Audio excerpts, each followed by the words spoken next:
Simply put, progressive overload is when you do more over time.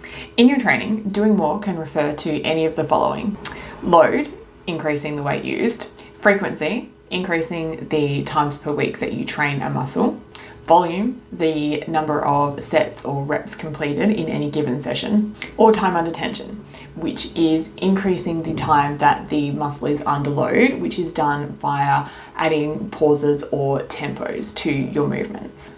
Why is progressive overload important? Muscle is very energy inefficient, which means it takes a lot of energy to maintain. So if your body feels like it doesn't need the muscle, then it will get rid of it, what is also known as atrophy. Therefore, in order to maintain or even grow muscle, you need to apply a stimulus to it. After each training session, your body has to recover from the disruption and fatigue that you caused it.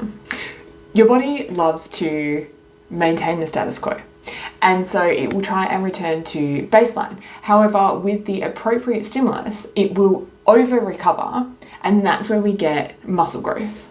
This is also known as adaptation. If you do the same load, volume, frequency, and time under tension week in, week out, every session, your body will eventually become adapted to this stimulus and will no longer over-recover, which basically means you'll stop making gains.